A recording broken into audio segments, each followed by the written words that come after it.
Bom dia, pessoal. Muito bem.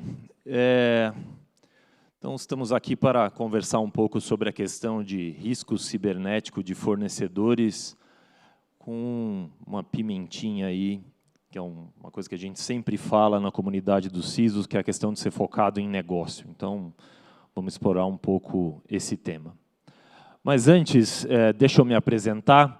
Eu sou o Tiziano Benetti, sou engenheiro da computação, já estou no mercado de tecnologia há 25 anos, dos quais os últimos 22 trabalhando com defesa cibernética, segurança da informação, segurança lógica, todos os nomes diferentes que esse negócio já teve.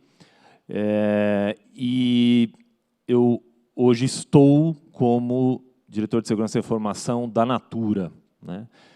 E a Natura é uma marca muito querida, muito conhecida no Brasil. É uma empresa que tem 56 anos de idade, mais de 40 atuando com venda direta. É uma empresa que dá uma importância muito grande para as questões éticas, para os seus produtos, para a biodiversidade, a preservação do meio ambiente e para o que a gente chama de regeneração, né? Então, a gente já estragou tanto a natureza que não adianta mais preservar, a gente precisa começar a regenerar. Então, esse é um pouco do nosso foco. A Natura é neutra em carbono desde 2017, isso significa que tudo que a gente produz de carbono e joga na atmosfera é compensado de alguma maneira, e temos um objetivo de até 2030 ter emissão líquida zero. Isso significa realmente emitir o mínimo indispensável e ainda assim compensar esse pouquinho. Então, a gente vai devagarzinho andando nessa direção. Então, esse é um pouco do que é a Natura. Eu já estou lá há 9 anos, já passei por alguns papéis diferentes dentro da empresa e cheguei para fazer um ciclo curto e aqui estou, continuo apaixonado. Eu queria começar falando um pouquinho de contexto, né? Então, o que a gente observa hoje, né, no mundo da segurança cibernética, né? Então, o que tem pipocado para mim, né? Ransomware as a Service, todo mundo já ouviu falar disso. Então, tem, entre aspas, empresas, né, do mundo escuro da internet que vendem ataque de ransomware como um serviço. Isso acontece. A gente tem observado engenharia social, passar uma conversa na pessoa, no atendente ou na pessoa de TI para ver se consegue um acesso, só que sendo feita por IA. A gente tem ataques automatizados acontecendo o tempo todo, exploração automatizada de ataque, a gente tem ataque à API e o que tem se discutido muito, aliciamento de funcionários. Tiziano, de onde você tirou isso? Do jornal? Não, eu tive incidente com cada um desses casos nos meus fornecedores nos últimos 12 meses. Então, isso aqui é muito, muito real. E, nesse contexto todo, né, a Natura, como todas as empresas grandes, opera com uma grande cadeia de suprimentos. Então, vocês podem ver ali no cantinho, a gente tem um monte de entidades e empresas que participam de toda essa atividade, né? Pessoal que fornece matéria-prima, que faz a produção e transformação, distribuição e logística, os nossos pontos de venda, o varejo, as consultoras, os call centers que fazem o pós-venda, as empresas de tecnologia e orquestrando tudo isso, a Natura fazendo business. E todo esse ecossistema de negócio está aí, junto, unido e exposto a uma chuva de meteoros, que são os ataques, né, para os quais a gente se arma muito quando pensa na nossa própria empresa, mas com os fornecedores, né, é um outro tipo de dificuldade. E quais são os desafios, né? Não é simples você mitigar risco cibernético em fornecedor, por vários motivos, né? Primeiro, são muitos. Eu lido com mais de 10 mil fornecedores no meu ecossistema, né? Segundo, você não tem ascendência sobre esses fornecedores diretamente. Você consegue exercer influência, mas você não tem ascendência. Você não é chefe, não é dono, não é nada em relação a essas empresas. Então, o jeito de você ajudar essas empresas a mitigar risco é muito diferente de fazer isso com um departamento da sua empresa. Existe uma questão que é a personificação. Então, os fornecedores, em geral, eles são lá fornecedores da Natura, mas eles conhecem uma pessoa, que em geral foi o diretor da área que fechou o contrato com aquele fornecedor, né? Então, para o fornecedor, essa pessoa é a Natura. Não necessariamente algum dos meus analistas ou coordenadores de segurança da informação é a Natura na cabeça desse fornecedor. Então, esse também é um desafio, né? Uma outra coisa interessante e óbvia, né? Eu não tenho acesso ao ambiente tecnológico do meu fornecedor. Eu não consigo olhar as máquinas dele, ver como está a gestão de acesso. Não tenho esse acesso para olhar diretamente como está a questão de risco técnico, né? Esses fornecedores não são todos do mesmo tamanho que as nossas empresas. Então, muitos deles não têm capacidade econômica para investir tanto em proteção do ambiente digital quanto nós temos. Então, uma outra questão, né? Todos temos orçamentos limitados, mas empresas menores têm orçamentos menores ainda, né? E, claro, né, em sendo empresas menores, e às vezes de muito nicho, elas não costumam ter muita maturidade em defesa cibernética, a menos que elas sejam muito grandes ou muito digitais. Ainda assim, muitas das digitais que eu conheço também não têm. Então, diante desse contexto, a gente tem a missão de proteger toda aquela cadeia de suprimentos da chuva de meteoros. E aí vem o primeiro ponto, que são fornecedores demais. Mais de 10 mil fornecedores, eu falei. É bem mais do que isso, tá? Mas é mais do que 10 mil. Então, começa com uma escolha. Você não vai conseguir cuidar de todo mundo. Você não vai conseguir cuidar de 10 mil empresas. Não existe isso, né? A gente sofre pra caramba para cuidar de uma, que é a que a gente trabalha. Imagina mais 10 mil empresas. Então, você precisa fazer uma boa seleção de quem você vai cuidar. E aqui tem um ponto muito importante. Desde que começou esse trabalho de gestão de fornecedores, eu sempre escutei em eventos falar que assim, os melhores critérios para você escolher os seus fornecedores são os de baixo ali, né? Os fornecedores que têm acesso aos seus sistemas, os fornecedores que se interconectam com a sua rede, os fornecedores que, de alguma maneira, se tiverem um incidente, pode propagar para o seu parque tecnológico. Só que pouquíssimas vezes eu escutei o quadradinho de cima como critério, que eu, inclusive, marquei ali e coloquei uma setinha, que é a criticidade para o negócio. Então, lá, a gente utiliza esse critério como um dos critérios importantes para selecionar que fornecedores nós vamos cuidar. Então, o fornecedor ele é crítico para a empresa? É um fornecedor único, só tem ele que provê aquele serviço para a gente? Ou é um fornecedor que tem dependência econômica da Natura? E aí, se eu tiver um problema com esse contrato, eu vou causar um impacto social maior? É um fornecedor que tem muita representatividade para o negócio? É um fornecedor que quebra a minha cadeia de suprimentos? Então, esses são critérios para ajudar a escolher que fornecedores olhar, que a maioria não olha, né? Então, eu estou lá super preocupado com o meu call center, né, que é um fornecedor que faz o meu pós-venda, só que o call center tem bastante tecnologia, call center tem EDR, call center tem CISO, call center tem tudo isso, né? Mas o meu fornecedor de óleo de palma para fazer hidratante corporal é uma empresa lá do Pará que coleta isso junto com as comunidades e faz um trabalho lá.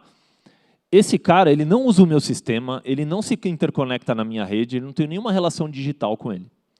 Mas se ele for paralisado por causa de um ransomware, eu não produzo mais hidratante corporal. Simples assim, né? Então, que empresa que eu tenho que dar prioridade para a proteção? A empresa que tem interligação com a minha rede ou a empresa que pode parar o meu negócio se for paralisada? Então, esse talvez seja o ponto mais importante, a mensagem mais importante que eu queria trazer aqui no Keynote, que é: nós sempre falamos, o tempo inteiro você tem CISO falando que precisa fazer segurança alinhada com o negócio. Isso aqui é fazer segurança alinhada com o negócio. É proteger um fornecedor seu que não tem nenhuma ligação com a sua rede, porque ele é importante para o negócio e não para você. Tem mais estratégias para a gente lidar com esses problemas, né? Algumas internas, outras externas. Então, a primeira e mais legal é você se engajar no processo de cadastro de fornecedor, né? Porque, em algum ponto, todo mundo que já rodou esse processo sabe, né, que a gente precisa avaliar o fornecedor e vai julgar, né, se ele tem um mínimo de maturidade e proteção para você adotá-lo como fornecedor. Se ele já é um fornecedor de longa data, você vai ter provavelmente um embate com o negócio, porque o negócio precisa desse fornecedor e você descobriu que ele está te causando um risco insuportável. Mas se você opera na hora do cadastro, né, onde o fornecedor ainda não tem um contrato assinado, né, primeiro, você não tem essa pressão de dependência daquela relação com aquele fornecedor. Segundo, isso vira um critério para ajudar a área de negócio a escolher entre os 5, 6 fornecedores que estão concorrendo a alguma coisa. Então, atuar na hora do cadastro é uma estratégia interna importante, né? A segunda estratégia interna importante aqui é uma parceria muito forte com o seu time de suprimentos. Porque você, CISO, analista, coordenador de segurança da informação, não vai saber quais são os fornecedores que são críticos para o negócio, porque isso está fora do seu dia a dia. Você não vai saber. Você vai saber quem conecta na rede, você vai saber quem usa o sistema, você não vai saber quem tem criticidade para o negócio. E olha, de todas as ações de governança, acho que uma das mais difíceis, assim, que o pessoal mais fala, é você ter um BIA bacana atualizado para saber isso. Você não vai saber, é muito difícil. A área de suprimentos sabe. Porque a área de suprimentos leva isso em consideração na hora de negociar, a área de suprimentos está em contato com todas as VPs da sua empresa, porque todo mundo compra alguma coisa. Então, é uma parceria importantíssima para te ajudar na questão da seleção, né? Outra parceria interna, sponsor do contrato. Eu ligar para uma transportadora para exigir que ela tenha mais controle de segurança, lá o diretor lá da transportadora vai falar, sei lá quem é esse cara, nunca vi esse tal de Tiziano. Agora, quando o diretor de transporte da Natura, que assinou com ele o contrato junto, liga para ele e fala assim, meu, você está pisando na bola com cyber, está botando a nossa operação em risco, é outra coisa. Então, usar o sponsor do contrato dentro da sua área é uma outra estratégia muito importante. E, lógico, com as demais áreas de gestão. Então, tem muita área na empresa avaliando o fornecedor. Compliance faz isso, finanças faz isso. Então, um monte de áreas fazem esse tipo de trabalho. Então, ter essa sinergia é muito importante. Mas não são só as estratégias internas. Você também tem que ter um pouco de estratégia na hora de lidar com as entidades externas. Então, é preciso adotar uma postura de parceria. Você não pode chegar como um policial do seu fornecedor, né? Porque ele vai tentar se proteger de você, e não é isso, né? Você precisa chegar para esse fornecedor com um discurso, olha, estou aqui para proteger a nossa relação comercial contra um atacante externo. Então, vamos junto proteger aqui a nossa relação. Você continua me prestando serviço, eu continuo te pagando e todo mundo vai ficar feliz. Então, essa postura de parceria e não de auditoria do seu fornecedor é muito importante. Outra coisa, claro que esses frameworks passam por self-assessment, preencher questionário, que é um verdadeiro inferno em qualquer empresa que presta serviço B2B, ficar preenchendo os questionários de cyber da outra empresa. Eu sei muito bem como é o outro lado. Mas, uma estratégia que ajuda muito é tentar ajudar esses caras a preencherem os questionários. Explicar. Gasta uma meia hora, faz uma reunião com esse pessoal para você explicar como funciona. A gente faz tanta reunião à toa e improdutiva na empresa, não é? Mas isso aqui é uma meia hora que vai mudar a qualidade do input e da sua análise de risco. Vale a pena tentar ajudar o fornecedor a preencher essas coisas, principalmente os que têm menos traquejo tecnológico, né? E, lógico, né, montar algum sistema de reconhecimento. A Natura tem um sistema de reconhecimento dos fornecedores, então as áreas de segurança da informação precisam entrar nesse processo e também começar a reconhecer os fornecedores, né, porque esses reconhecimentos alavancam novos negócios para os fornecedores, então é um atrativo, isso os motiva a melhorar a sua postura de segurança cibernética para poder ser reconhecido e poder abanar para o mercado e falar assim, ó, eu sou reconhecido aqui como um fornecedor que cuida bem da segurança dos dados dos meus clientes. Bom, Uma outra estratégia importante que você precisa para fazer esse trabalho e que a gente usa, só selecionar não é suficiente, você também não vai conseguir aplicar todos os controles para todos os selecionados, né? Isso não é muito produtivo em termos de custo-benefício. Então, a outra estratégia que eu recomendo que a gente usa é fazer análise de impacto e análise de maturidade. A análise de impacto, obviamente, vai te dizer o quanto uma disrupção nesse fornecedor vai prejudicar o seu negócio, e a análise de maturidade vai te dizer qual a probabilidade de você ter um incidente desse. Quanto mais maduro o seu fornecedor for, menor a probabilidade dele causar um incidente, né? Então, utilizar o primeiro contato com o fornecedor e os self-assessments, né, as autoavaliações, para você tentar mapear o seu fornecedor em que quadrante ele está de risco e impacto, né? E aí, lógico, todo mundo trabalha com risco cibernético, a hora que você tem a maturidade, portanto, o risco de um incidente ou impacto, você consegue montar uma matriz de risco, né? E aí, qual é a graça de montar a matriz de risco? Lógico, é super legal levar no board a matriz de risco, né? O pessoal adora isso daí. Mas qual que é a graça de você montar uma matriz de risco? É que você pode fazer uma seleção de controles baseado em risco.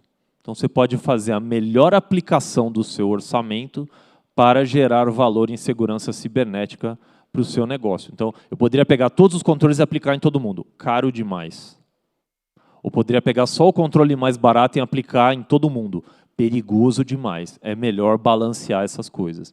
Então, a hora que você consegue colocar os seus fornecedores, você pode escolher a aplicação dos controles que você quer.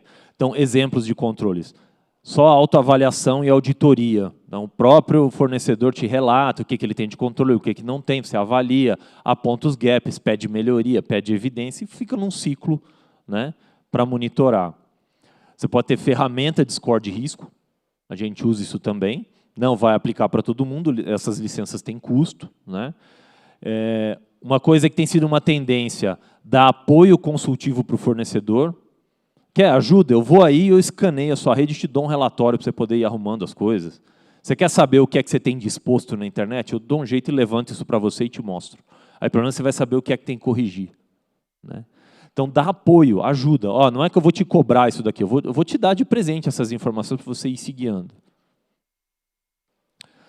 E, conversando com alguns amigos de banco, tem muito banco que simplesmente pega o sistema da empresa e põe para dentro de casa. Então, se ele é o único cliente daquela empresa, isso é muito comum, né? Principalmente hoje que a gente embriona startups, todo mundo faz isso, né? Para criar valor ali dentro do seu ecossistema de negócio. Tem empresa que fala, olha, isso aqui é tão crítico, tão arriscado, esses caras são tão imaturos que eu prefiro eu cuidar do sistema dele, botar na minha nuvem, no meu data center, aplicar todos os meus controles de segurança e deixo o fornecedor só aplicar. É um controle possível, né? E aí o que é que tem aqui, né? O que eu estou mostrando aqui nesse slide? Uma sugestão de distribuição de controles. Então, para as coisas de menor risco, que é o cantinho esquerdo, né, e inferior, onde está ali verdinho mais claro, você vai colocar os controles mais simples e mais baratos, né? Então, quando você vai chegando no alto impacto, lá no Tier 1, você coloca uns controles um pouco mais elaborados, né? E eles são cumulativos. O 2 não é o 2, é o 1 mais o 2. Tá? E aí, quando você chegar ali na zona perigosa, né, que são as coisas de alto risco e alto impacto, ou seja, as empresas que têm baixa maturidade, mas que vão te causar um problemão no negócio em caso de disrupção, aí você põe controles mais caros e investe mais energia. Então, isso aqui não é uma ferramenta de autopromoção no board, isso aqui é uma ferramenta de custo-benefício, de melhor aplicação do dinheiro da empresa. Então, um pouquinho do nosso case, né? Deve uma pergunta, legal, você faz tudo isso, como fica a distribuição, né? Será que cai todo mundo no alto risco, cai todo mundo no alto impacto? Essa é mais ou menos a distribuição, né? Curiosamente, as empresas de maior impacto e que têm melhor maturidade, é a maior ocorrência aqui dentro do meu quadrante, né? Então, é mais ou menos isso que eu observo, mas vocês veem que é bem distribuído, né? Não é uma coisa assim, está todo mundo no horror ou está todo mundo bem cuidado, não é, é uma coisa bem distribuída. Então, isso é uma boa notícia para você, para a diretriz de aplicar bom custo-benefício, de você fazer seleção de controles. Então, você vai conseguir pegar uma parte interessante ali do seu parque de fornecedores sem gastar muito. Se tivesse todo mundo concentrado no alto risco e baixa maturidade, aí esse trabalho não iria ajudar muito. Tem um ponto interessante que, assim, na nossa metodologia de avaliação, quem cai ali naquele quadradinho da direita, né, se for entrante, tiver ali um novo fornecedor, ele é reprovado.